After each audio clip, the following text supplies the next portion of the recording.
दिल्ली के रोहिणी में प्रशांत विहार इलाके में जो हुआ उससे लोग सहम उठे। जोरदार धमाके की आवाज ने पूरे इलाके को दहला दिया। ये धमाका इतनी जोरदार था कि आसपास की दुकानों और इमारतों की खिड़कियों के शीशे फूट गए। धमाका होते ही लोग बाहर की ओर भागे तो उन्होंने आसमान की ओर उठते मोटे धुएं के गुबार को देखा। इसके बाद दिल्ली पुलिस के साथ साथ दूसरी एजेंसियां भी हरकत में आईं और घटनास्थल पर धमाके की जांच शुरू कर दी गई। ये धमाका किस तरह का था इस बारे में अभी कोई खुलासा नहीं हो सका है, लेकिन धमाका जितनी जोरदार आवाज वाला था उतना डैमेज इससे हुआ नहीं। ऐसे में इस फैक्टर पर भी संदेह हो रहा है। दिवाली से पहले क्या कोई साजिश?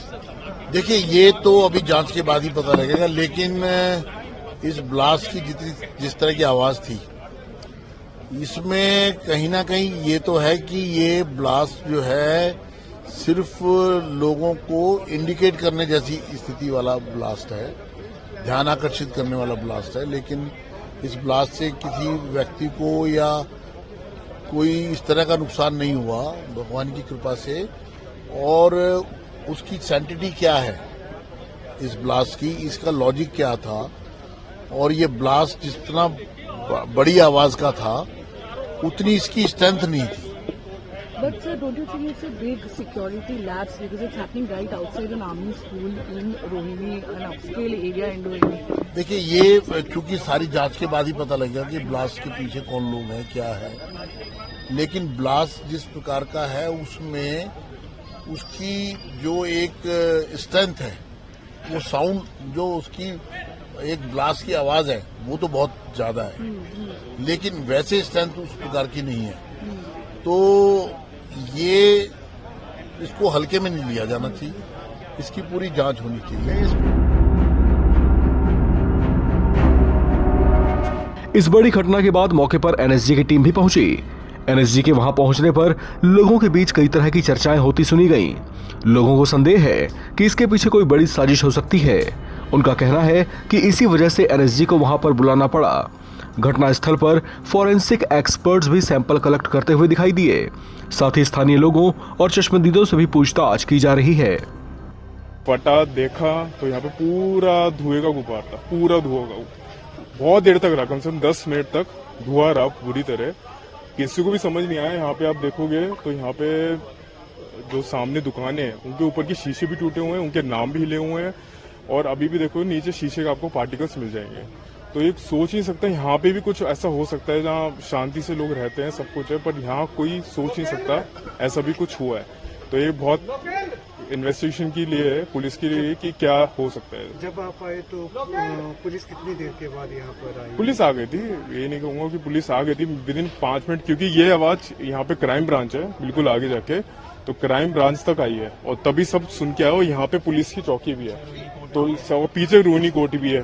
तो ये बात है कि यहाँ तो वैसी सिक्योरिटी कंसर्न ज्यादा है। बिल्कुल अच्छी बात यह है कि सुबह का टाइम है, वरना शाम को बहुत भीड़ रहती है यहाँ पे, किसी की हताहत होने की कोई खबर है भी नहीं यहाँ पे। तो ये बहुत अच्छी बात है कि किसी को कुछ हुआ नहीं यहाँ पे बस। तो हमारा गार्ड ने सुबह 7:40 पे फोन कराया कि यहाँ बम फूटा है। तो ये बम जो फूटा वो सीआरपीएफ स्कूल के सामने है।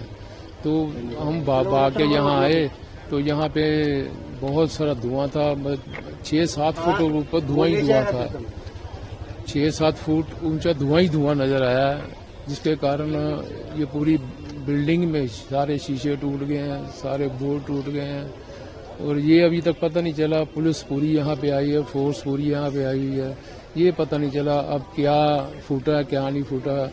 ये अभी सारी इंक्वायरी चल रही है और बाकी हम देखो क्या होता है।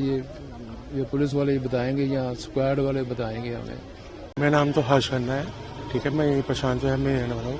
और ये जो सुबह धमाका हुआ है 7:40 के अराउंड हुआ है, घर के शीशे वगैरह हिले हैं हमारे भी। और सबसे मतलब ये है कि एक तो स्कूल में बच्चे नहीं थे, सुबह ट्रैफिक रहता है बसों का, शाम को ट्रैफिक रहता है, यहाँ पर गाड़ियाँ वाड़ियाँ बहुत ट्रैफिक रहता है।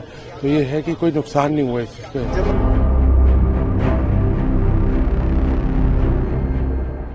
सुबह करीब 7:44 के आसपास पूरा रोहिणी के प्रशांत विहार इलाका जोरदार धमाके की आवाज से गूंज उठा था। ये धमाका सीआरपीएफ स्कूल के नजदीक हुआ था। धमाके वाली जगह के नजदीक इमारतों के कांच टूटकर बिखर गए।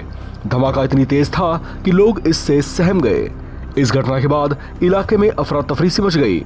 हालांकि अभी इस संबंध में कोई औपचारिक जानकारी साझा नहीं की गई है।